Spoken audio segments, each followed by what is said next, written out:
Buenos días, hermanos. Con un sol radiante aquí en Bogotá y con un día calurosito, cosa muy curiosa en Bogotá, vamos a reflexionar en este lunes sobre el Evangelio de San Lucas, capítulo 5, versículos 17 al 26. Un día que Jesús estaba enseñando, habían sentados algunos fariseos y doctores de la ley que habían venido de todos los pueblos de Galilea y Judea y de Jerusalén. El poder del Señor le hacía obrar curaciones. En esto unos hombres trajeron en una camilla a un paralítico y trataban de introducirle para ponerle delante de él. Pero no encontrando por dónde meterle, a causa de la multitud, subieron al terrado, le bajaron con la camilla a través de las tejas y le pusieron en medio delante de Jesús. Viendo Jesús la fe de ellos, dijo: «Hombre, tus pecados te quedan perdonados». Los escribas y fariseos empezaron a pensar: ¿quién es este que dice blasfemias? ¿Quién puede perdonar pecados sino solo Dios? Conociendo Jesús sus pensamientos, les dijo: ¿qué estáis pensando en vuestros corazones? ¿Qué es más fácil decir: tus pecados te quedan perdonados, o decir: levántate y anda? Pues, para que sepáis que el Hijo del Hombre tiene en la tierra poder de perdonar pecados, dijo al paralítico: a ti te digo, levántate, toma tu camilla y vete a tu casa. Y al instante, levantándose delante de ellos, tomó la camilla en que yacía y se fue a su casa glorificando a Dios. El asombro se apoderó de todos y glorificaban a Dios, y llenos de temor decían: hoy hemos visto cosas increíbles. Palabra del Señor. Uno de mis evangelios favoritos. Bueno, la verdad tengo muchos. Me encanta cuando el Señor pone en jaque a los fariseos y escribas y a los doctores de la ley, a estos sabiondos que lo único que hacen es cumplir las leyes al pie de la letra, pero sin espíritu. Y la letra sin espíritu mata. La ley, si no la haces con el Espíritu Santo y en el espíritu que la ley está escrita, para lo que fue escrita, se transforma en un martirio, se transforma en un moralismo, en algo que no sirve para nada más que para que el que la cumple se sienta superior a los demás y juzgue a medio mundo. Eso es lo que le pasaba a los fariseos. Siempre les he dicho, y les recordaré a cada instante, los fariseos eran gente muy cumplidora de la ley.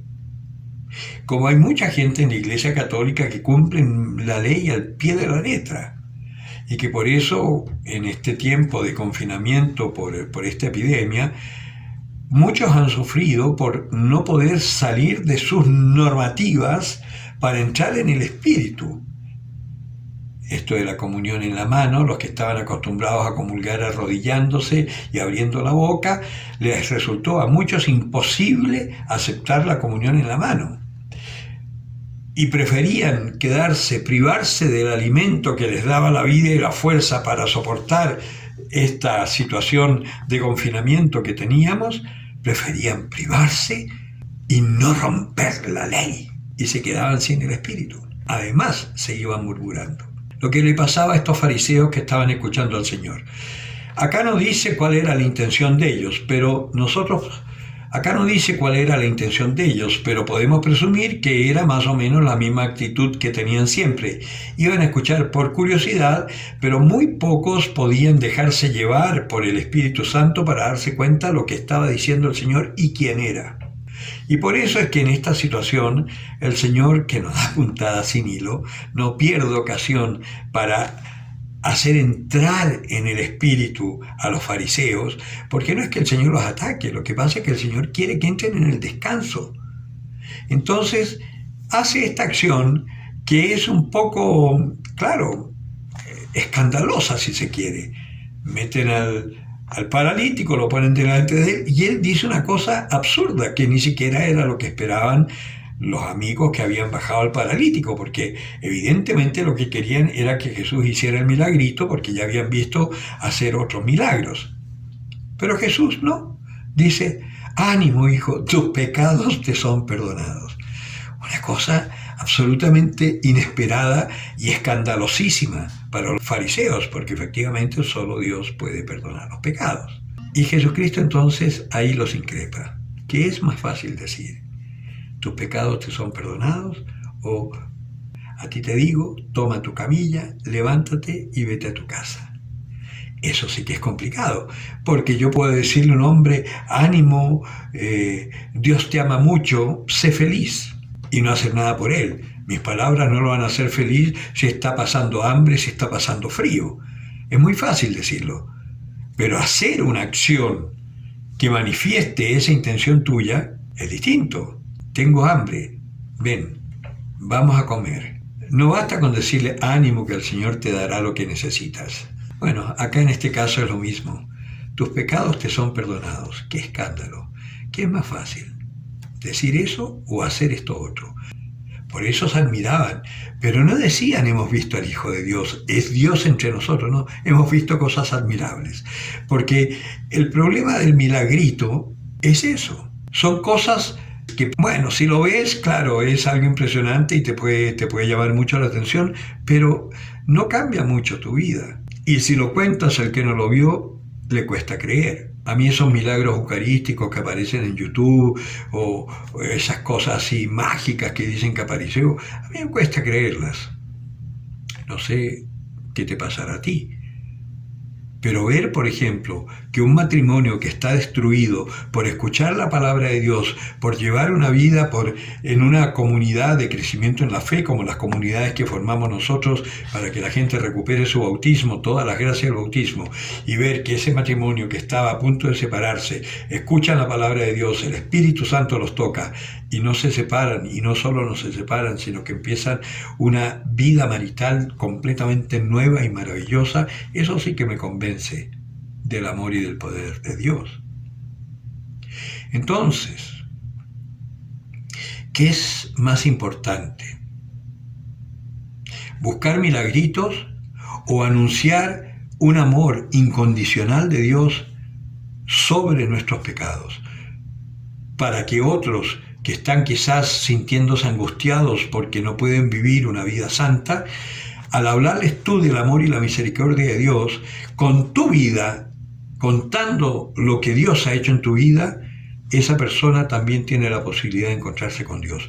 Y eso sí que vale la pena. El Señor a sus apóstoles les dio el poder de sanar enfermos y todo, porque era necesario que el mundo supiese que ellos eran enviados de Dios para anunciar la buena noticia a los pobres. Hoy que la iglesia ya está extendida, ya no es tan necesario el milagro, pero el milagro moral sí que hace falta.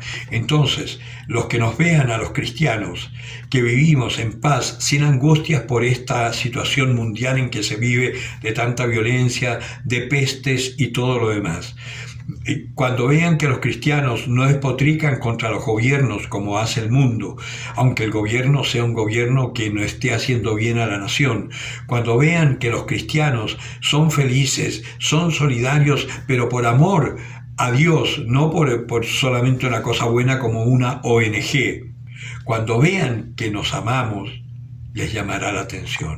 Y ese será el momento de decir, es que nosotros hemos visto a Dios. No con nuestros ojos, pero sí en nuestra vida actuando y se ha metido en nuestro corazón. El reino de los cielos está cerca. Estamos en este Adviento esperando, preparándonos para poder vivir esta maravilla del Dios con nosotros. No desechemos esta oportunidad. Tomemos en serio el Adviento. Preparémonos para vivir esta Pascua de Natividad, para vivir la Navidad en el Espíritu del Señor. Si no tienes plata para los regalos, qué bueno, ojalá. No te preocupes de los regalos. Y si no tienes plata para comprarte el arbolito artificial, qué bueno, no te preocupes. Pero por lo menos, aunque sea con unas figuritas de trapo, haz un nacimiento y enséñale a tus hijos cuál es el verdadero sentido de esta fiesta que vamos a celebrar. A mí me impresiona Medellín. Siempre ha sido una ciudad que se ha iluminado maravillosamente. Pues este año y el año pasado también ya sucedió, Jesucristo no aparece por ningún lado. Hay unas iluminaciones bellísimas, pero Jesucristo no aparece por ningún lado. Así está el mundo. Es como si yo celebrara tu cumpleaños, pero a ti no te invito. Qué absurdo, ¿no?